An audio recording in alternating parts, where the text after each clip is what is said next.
ዛሬ በጣም አንገብጋቢ የሆኑ አራት ዜናዎችን ፈጣን ዜናዎች መተናል ልናሳያችሁ ከነሱም ውስጥ አንደኛው ዶናልድ ትራምፕ አዲስ ያወጣው የሰራተኛ የመቀነስ ፕሮግራም ሁለተኛ ጠቅላይ ሚኒስትር አብይ አህመድ ራሻቻቸው ጋር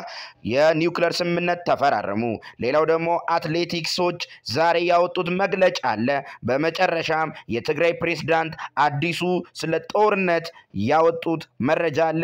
ሙሉን ተከታትላችሁ ዝርዝሩን እንድትሰሙ እናሳስባለን ሙሉን ቪዲዮ ለመከታተል ላይክ በማድረግ ጀምሩ ወደ ዜና በቅርቡ በጃፓን ቶኪዮ የዓለም አትሌቲክስ ሻምፒዮን ተካሂዶ እንደነበር ይታወሳል ኢትዮጵያ ስሟ በገነነበት የአትሌቲክስ ውድድር ቶኪዮ ላይ የተመዘገበው ውጤት አንገት የሚያስደፋ የስፖርቱንም ቤተሰብ መላ ዜጎችንም ያሳዘነ ሆኖ አልፏል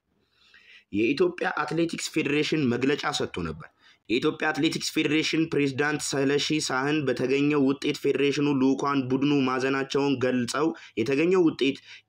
ኢትዮጵያን የማይገልጽ መሆኑን ተናግረዋል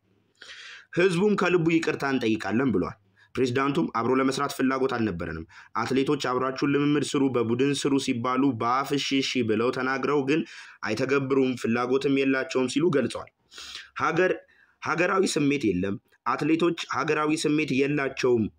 ይህ ለውጤቱ ተጽዕኖ አሳድሯል ወደፊትም በስፋት ይሰራበታል ብለዋል የአትሌቶች ማህበር ፕሬዝዳንት የሆኑት አትሌት የማነ ጸጋይ ለጠፋው ውጤት ይቅርታ አይደለም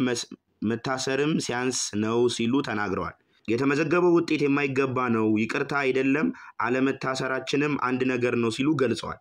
እኔም በበኩሌ በርካታ አትሌቶች ማጣሪያውን እንደማያልፉ እርግጠኛ ነበርኩ ብለዋል እኛን ጋፋዎቹ መከባበር መቀራረብ ማውራትና መነጋገር አለብን የዚህ ዓለም አትሌቲክስ ሻምፒዮን ባለ ሪከርዶች ጥሩዬና ቀነኒሳ የት ናቸው ከምንገፋቸው ለምን አናቀርባቸውም ሲሉ ጠይቀዋል መወሻሸት አያስፈልግም አሁን ባሉ አትሌቶች መካከል የሀገር አቀፍ ከጠፋው ቆይታ አብረው መዋል መመገብ መስራት አለባቸው ነገር ግን አላረጉም ብለዋል ቲግቫ ስፖርት ይህንን ሲገልጽ አስረድቷል ከዛሬ ዕለት እንደተሰማው ዜና ከሆነ የትግራይ ክልል ጊዜያዊ አስተዳደር ሐሰተኛ መረጃ አሰራጭቷል ያላቸው ሚዲያዎችን አሳሰበ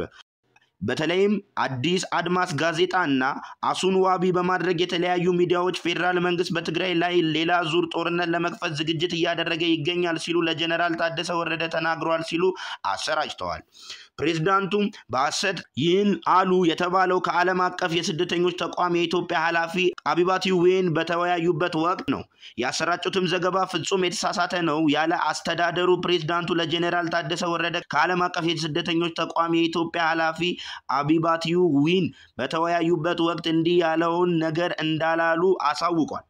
ሐሰተኛ መረጃዎችን ያሰራጩ ሚዲያዎች ያሰራጩትን የተሳሳተ ዘገባ እንዲያርሙ በጥብቅ አሳስበዋል ውይይቱንም በተመለከተ መረጃ ያሰራጨው የትግራይ የፕሬዝዳንት ጽህፈት ቤት በፌደራል በኩል ትግራይ መልሶ ጦርነት ለመቀስቀስ እየሰራች ነው የሚለውን ስጋት አለ ግን ህዝቡ